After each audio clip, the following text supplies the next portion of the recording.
Beaucoup de choses ont retenu mon attention. D'abord, d'une façon générale, je trouve qu'aujourd'hui, d'abord, le Parlement est en train de faire son travail tel qu'il se doit.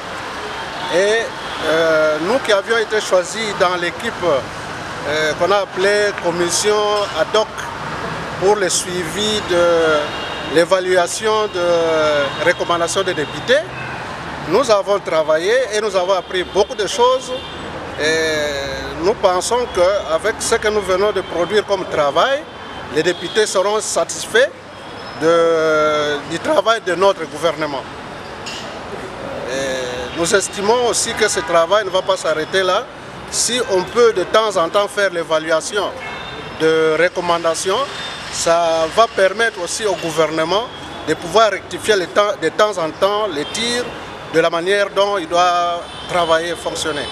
Bon, c'était pour aider le ministre avec le directeur général des entreprises à qui les députés avaient donné quelques recommandations de la manière dont ils doivent appliquer les lois de finances. Loi rectificative 2019, non, rectificative 2020 et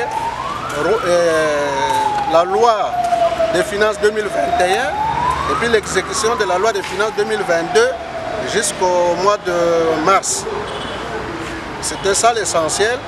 Donc nous devions, bon, pendant l'atelier, on ne devait pas reformuler les recommandations. Parce que notre travail était d'aider les dirigeants, dont les ministres, avec les directeurs généraux, à bien répondre aux recommandations des députés. Ce n'est pas nous qui devions formuler les recommandations. Votre nom, le nom? Monsieur Louis Ekala Modeste, directeur à l'OVD. Merci, monsieur.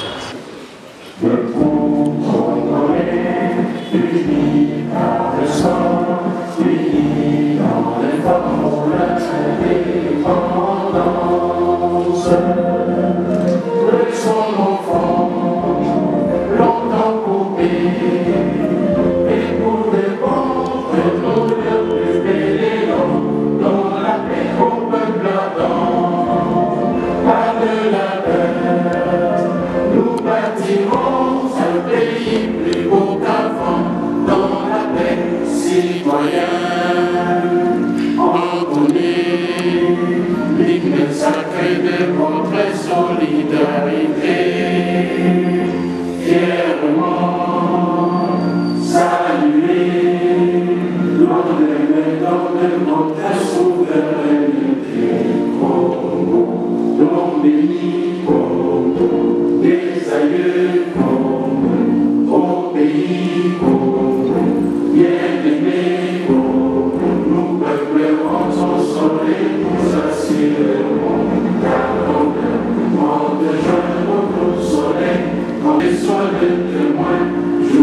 De l'immortel serment de liberté que nous léguons à notre postérité toujours. Hymne de l'université.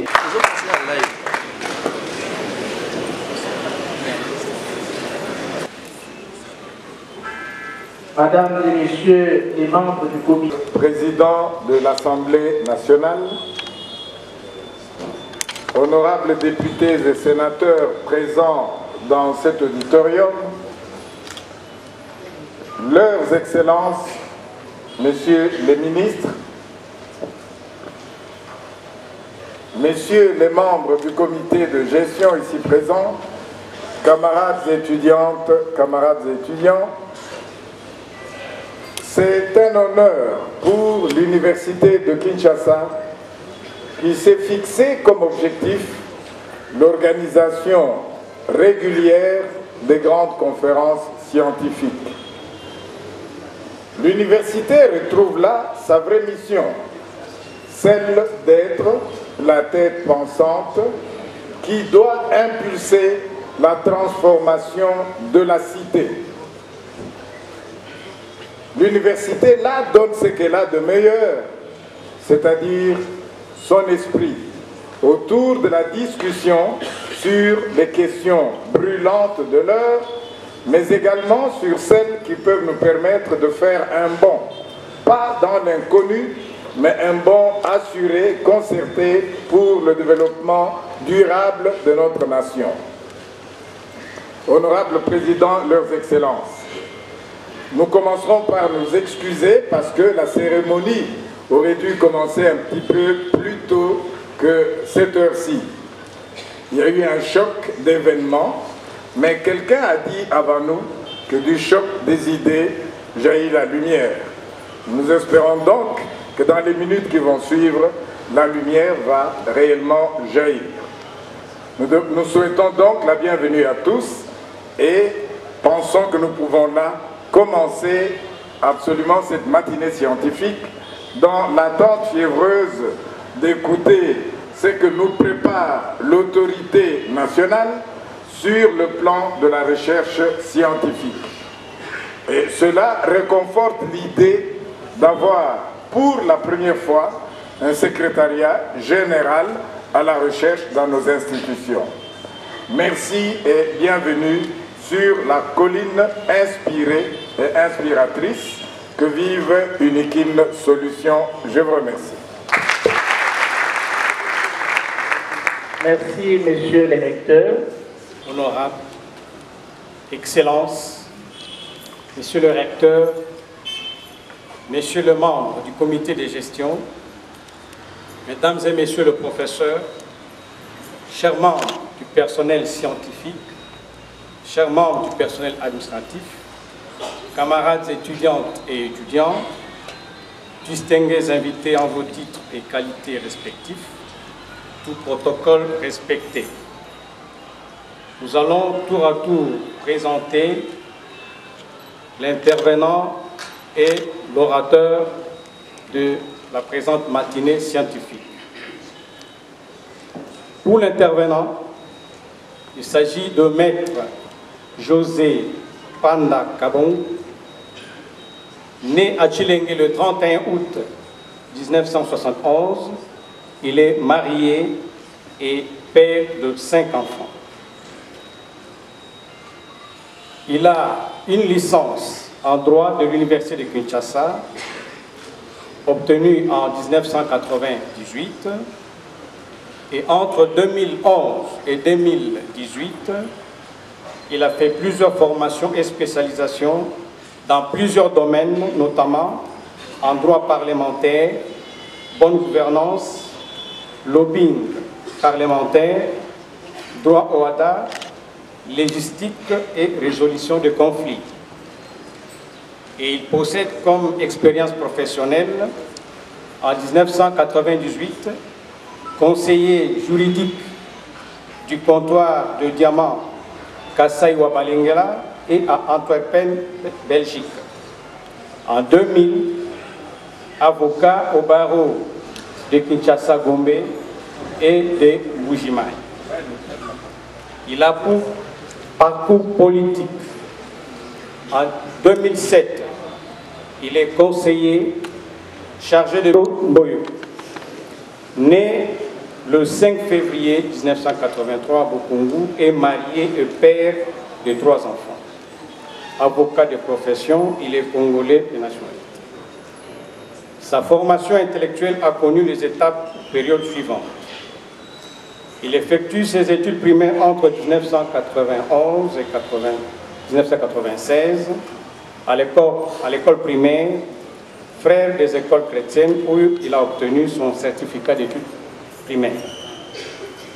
C'est à l'école d'application EDAP ISP Mbandaka qu'il fait ses études secondaires de 1997 à 2002 pour décrocher le diplôme d'État.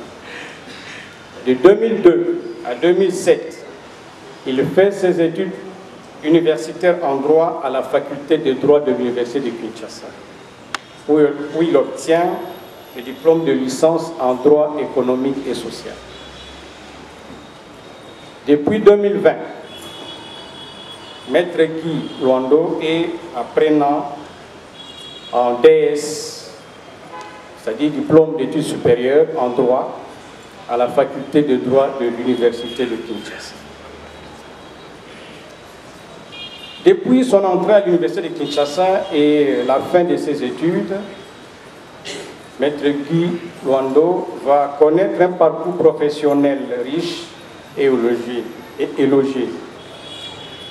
Ce qui justifie même l'adage qui dit qu'aux âmes bien nées, la valeur n'attend point de nombre. De 2003 à ce jour, il est activiste des droits de l'homme et membre. Il est conseiller juridique respectivement à la société anglaise Blessing Minerals Finance entre 2008 et 2009. À la Société africaine de développement minier, SADEM, une société minière, de janvier 2011 à avril 2021. Dans des sociétés minières de janvier 2012 à avril 2021. Avocat mandataire en mine et carrière au barreau de Kinshasa depuis 2009 jusqu'à ce jour. Il est en outre avocat conseil respectivement chez groupe de sociétés Vision Imo Esperel, Master Esperel, Bassanga Consulting Esperel, Société internationale de Haute-Welle Esperel et de Top Fric Esperel de 2009 à ce jour, et chez la Société Global Assurance Service, représentante exclusive en RDC de la Société d'assurance belge Schengen Assistance depuis 2010 jusqu'à ce jour. De 2011 à ce jour, il est patron fondeur du GLM et Associates, cabinet d'avocats mandataires en mine et carrière. De mai 2017 à avril 2019, Maître Guy Luando exerce les fonctions de directeur non exécutif et membre du conseil d'administration de AVZ Minerals Limited. Depuis 2017, il est fondateur du groupe de sociétés Widal qui opère dans l'investissement, la consultation, les mines et l'immobilier. En novembre 2018, il est président et fondateur de Widal Fondation, ONG, œuvrant dans le social pour la promotion du mode de l'aménagement du territoire depuis le 12 avril 2021. Il est en outre intéressé à la science et il publie. C'est dans ce cadre même qu'il a offert à notre association, en date du 18 juin dernier, sa dernière publication sur le Congo d'après, nécessité d'un changement de cap post-Covid-19.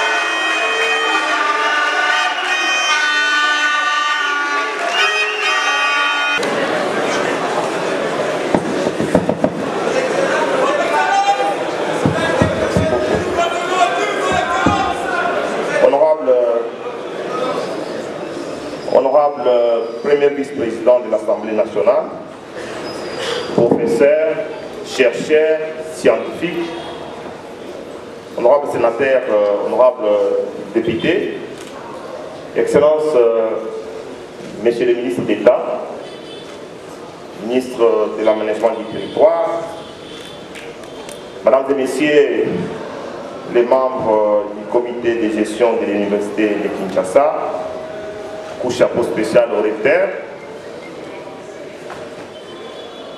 chers chercheurs et scientifiques, camarades étudiantes et étudiants, distingués invités et très chers participants. Ce sont des cas rares. Je suis vraiment honoré de prendre la parole du haut de cette tribune à l'occasion de cette matinée scientifique organisée à l'université de Kinshasa, et je remercie vivement les organisateurs pour m'avoir associé à cet échange scientifique. Mais avant toute chose, accepter que je puisse rendre un vibrant hommage à son Excellence M. Félix Antoine Tshisekedi Tshilombo, président de la République, chef de l'État, pour sa vision politique d'insuffler des formes enfin de donner plein effet à l'applicabilité des normes existantes et à l'adaptation des normes cybernétiques, comme celle réglementant la recherche scientifique actuellement dans notre pays. Toute ma reconnaissance s'adresse également à son Excellence, Monsieur le Premier ministre, chef du gouvernement, Jean-Michel Sama Lukonde Okenga, pour son impulsion et pour avoir accepté d'inscrire au programme d'action du gouvernement, dans son pilier 9, axe 43, la rénovation du cadre institutionnel par l'actualisation de la loi organique sur la recherche scientifique.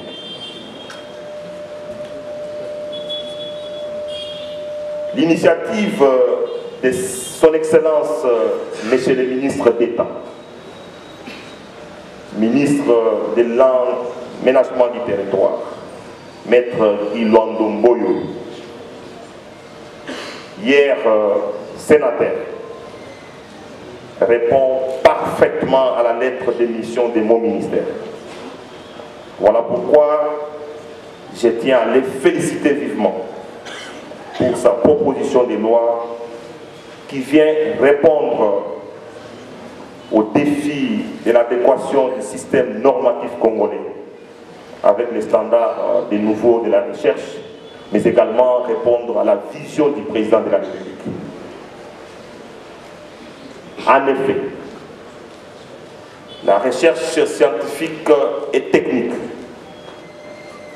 était régie actuellement par l'ordonnance loi numéro 82-040 du 5 novembre 1982 portant organisation de la recherche scientifique et technique et ses différents tests d'application.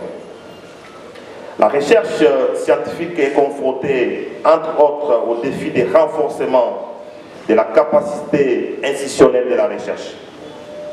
Les documents des politiques de recherche scientifique de notre pays listent beaucoup de faiblesses, beaucoup d'insuffisances du cadre légal et réglementaire.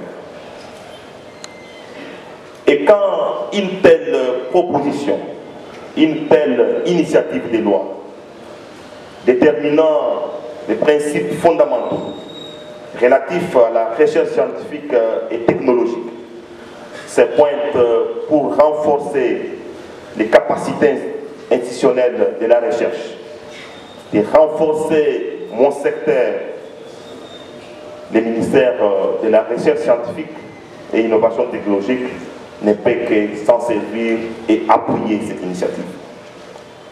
Monsieur le sénateur, monsieur le recteur, d'abord, Excellence, monsieur le ministre de la recherche scientifique et de l'innovation technologique et chers collègues, même si aujourd'hui, en cet instant, je me distancie un peu de vous, je porte parole au nom de la science, parce que c'est à ce titre-là que nous sommes là.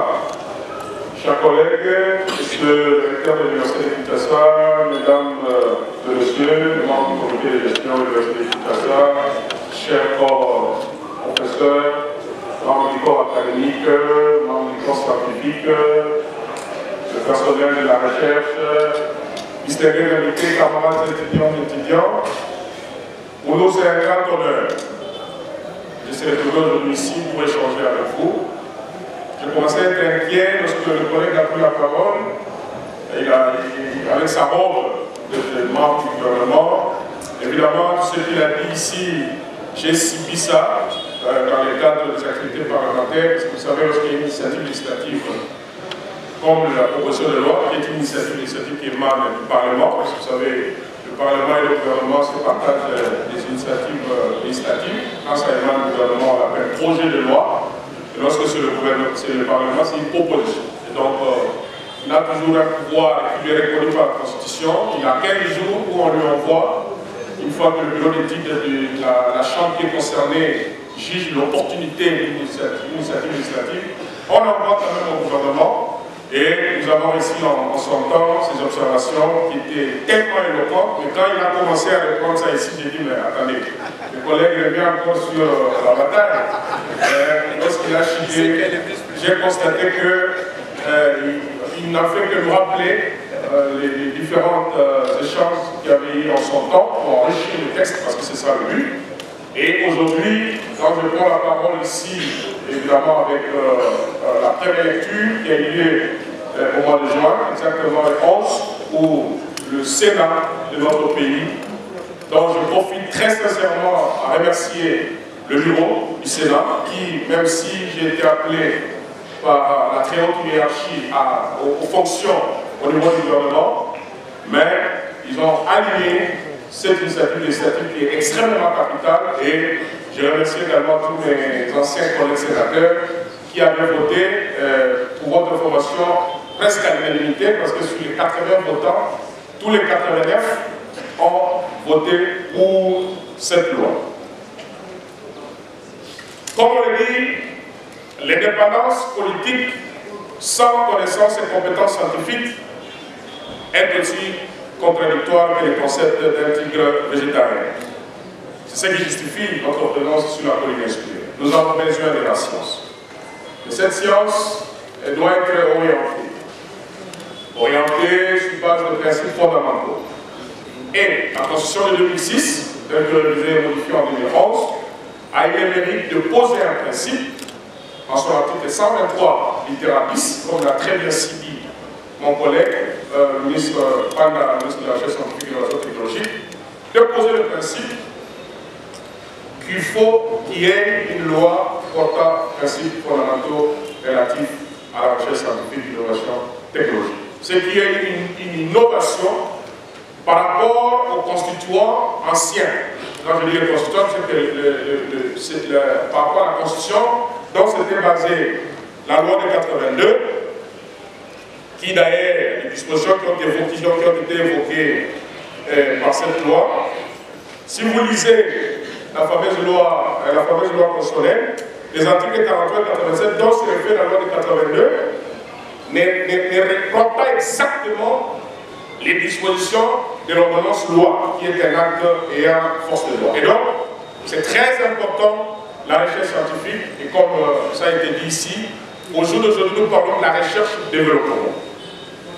Les développements que nous rêvons sur le plan économique, financier, de la vie et de la nation tout entière dépendent de la recherche. J'ai suivi le secrétaire général de la recherche parlait que le MIKIN dispose de 114 centres de recherche.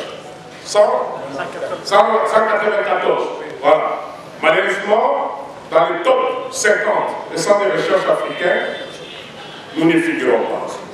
Et donc, ça pose un problème. Ce problème n'est pas à aller chercher ailleurs. Il est très simple. Nous subissons la fuite des cerveaux, qui est une réalité. Les gens, lorsqu'ils ont des bourses d'études, ils vont aller étudier ailleurs. Il n'y a aucune motivation de revenir. La fuite des capitaux.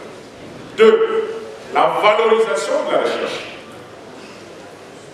Je me rappelle d'une aventure qui est passée, je crois, dans les réseaux sociaux, on disait, voilà les traitements qui sont réservés aux professeurs d'université, on les comparait aux autres membres de catégorie de la vie nationale. Donc, ça se pose encore de la valorisation de la recherche, laquelle problématique n'avait pas été complètement réglée par l'ordonnance loi de 1982. Et donc, c'est dans cet élan-là qu'on dit comment valoriser la recherche. En répondant à une obligation constitutionnelle, parce que le Constitution a dit qu'il faut à l'occasion de cette conférence très importante sur la recherche scientifique.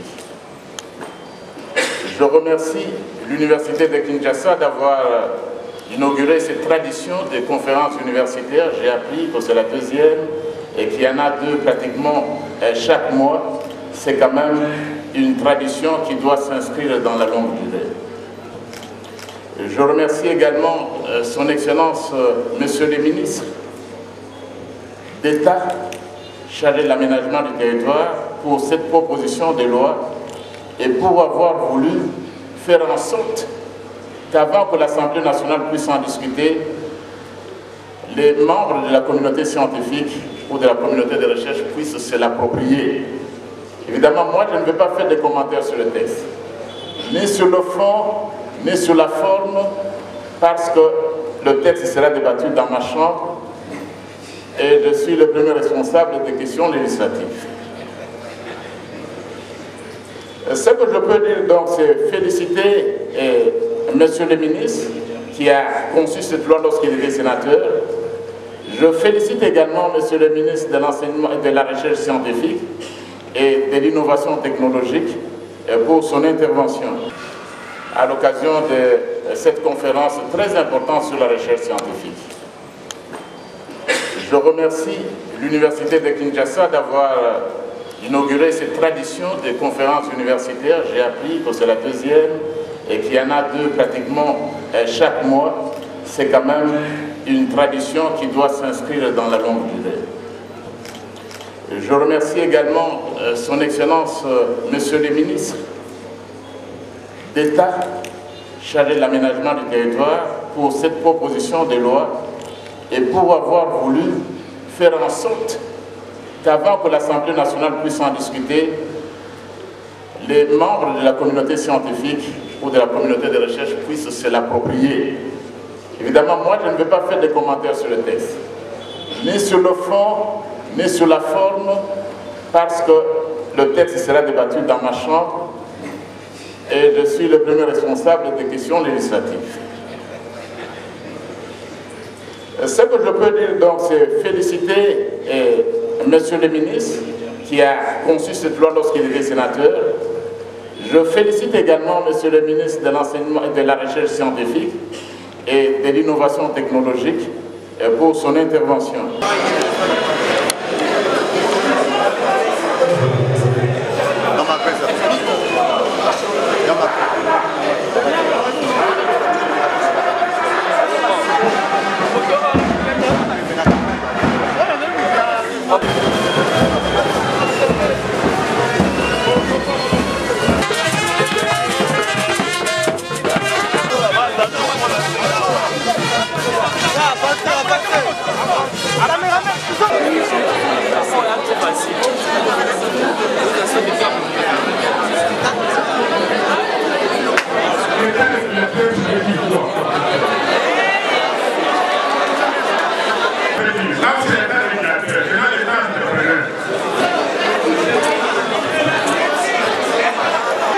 Monsieur le recteur de l'Université de Kinshasa, au nom du ministre de la Recherche scientifique et au mieux propre, nous vous remettons donc cette sonorisation qui est dans le cadre des dotations que nous allons accorder à toutes les facultés, je dis bien à toutes les facultés de l'Université de Kinshasa. Celle-ci, c'est pour la faculté de droit dont je vous demande de le recevoir au nom de l'Université de Kinshasa. Merci. Excellence, Monsieur le ministre, les ministres, vous êtes à deux, alumni de l'université et de la faculté de droit. C'est un bonheur pour nous, un bonheur. Et le sentiment, le premier que j'ai, c'est que vous êtes en train de remettre à votre alma mater ce qu'elle vous a donné, c'est-à-dire la formation. Au nom de la faculté de droit, et je remets moi aussi cet outil au doyen, ici représenté par le vice-doyen à l'enseignement, en exigeant de lui d'en prendre soin, de le gérer en bon père de famille pour faire honneur et plaisir aux donateurs. Quelque part au Congo on dit il a dit, il a fait. Mais là, j'ai dit, ils ont dit et ils ont immédiatement réalisé. On peut les applaudir frénétiquement.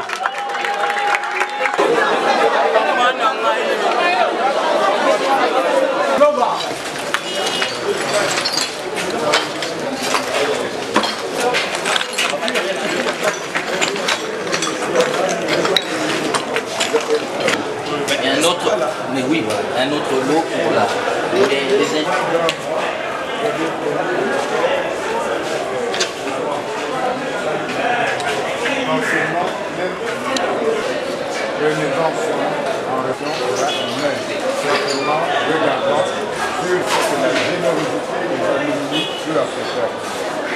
Ensemble, nous pouvons construire.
Oui.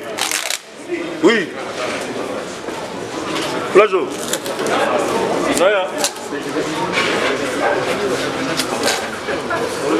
Monsieur le directeur, il y a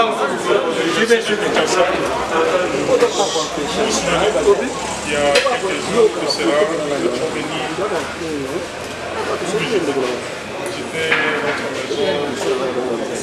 C'était notre garçon. Chacun de nous a toujours son Bethléem scientifique. Et nous, notre Bethléem scientifique, c'est l'université de Kinshasa. On va appeler la colline Esprit. Et quand nous sommes venus ensemble avec vous dans cette musique, nous avons vu que l'inspiration y était toujours. Mais certes, là où habite cette inspiration, je suis bête. Et nous avons été interpellés par votre initiative, l'initiative du comité de gestion qui vous pouvez donner, de réunir tous les alumni anciens de la colline Esprit pour vous accompagner. C'est dans cet élan-là que nous viens mise en œuvre de cette grande organisation. Nous n'étions pas restés insensibles en voyant un certain nombre de projets que nous avions déjà initiés, vous comme corps académique, vous comme corps scientifique, pour redorer l'image de notre alma mater. Nous sommes partis avec un cœur saignant et au-delà de tout ce que nous avons comme obligation, nous nous sommes dit que ceci doit être l'une de nos priorités. Cadre scientifique, personnel scientifique et de recherche doivent avoir un avis digne et surtout profiter pendant que vous êtes là comme le numéro 1 de ce comité d'éthique. Voilà donc aujourd'hui nous venons matérialiser la promesse que nous avons faite à vous, d'abord comme recteur, à l'ensemble du comité de gestion de l'Université de Kinshasa et particulièrement au corps scientifique pour que ce bâtiment nous sorte. Cette effort qui avait déjà commencé, c'est dur, qui réalise quels sont les efforts qui ont été mobilisés pour donner cette infrastructure. Nous allons accompagner pour que le plus rapidement possible tous les travaux de modernisation soient finalisés, que ce soit un bâtiment digne de recevoir le personnel scientifique de l'Université de Kinshasa. Ceci étant, je vous remets à titre symbolique ces matériaux, ces carreaux, une erreur de l'ensemble des équipements qui sont ici, qui vont matérialiser la modernisation des bâtiments dédiés au corps scientifique de l'Université de Kinshasa. Merci.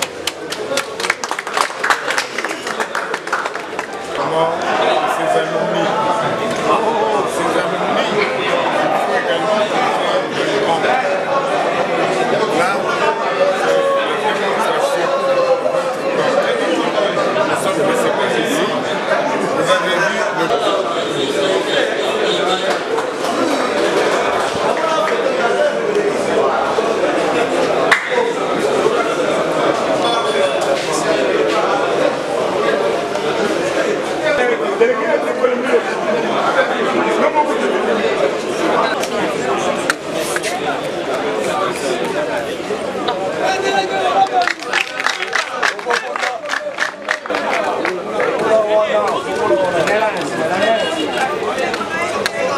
facilement suivre l'interprétation de cette pièce-là.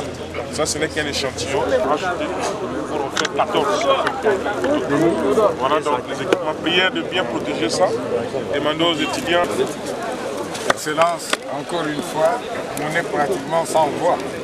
On a...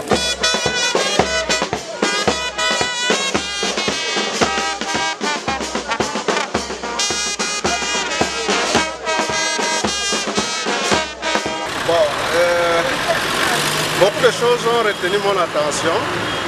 D'abord, d'une façon générale, je trouve qu'aujourd'hui, d'abord, le Parlement est en train de faire son travail tel qu'il se doit. Et nous qui avions été choisis dans l'équipe qu'on a appelée commission ad hoc pour le suivi de l'évaluation de recommandations des députés, nous avons travaillé et nous avons appris beaucoup de choses.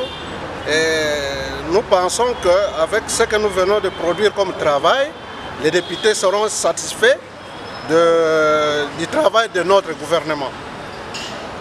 Et nous estimons aussi que ce travail ne va pas s'arrêter là. Si on peut de temps en temps faire l'évaluation de recommandations, ça va permettre aussi au gouvernement de pouvoir rectifier de temps en temps les tirs de la manière dont il doit travailler et fonctionner. Si on peut comprendre les grandes lignes de cette publicité. Bon, c'était pour aider le ministre avec le directeur général des entreprises à qui les députés avaient donné quelques recommandations de la manière dont ils doivent appliquer les lois de finances. Loi rectificative 2019, non, rectificative 2020 et la loi des finances 2021 et puis l'exécution de la loi des finances 2022 jusqu'au mois de mars. C'était ça l'essentiel. Donc nous devions...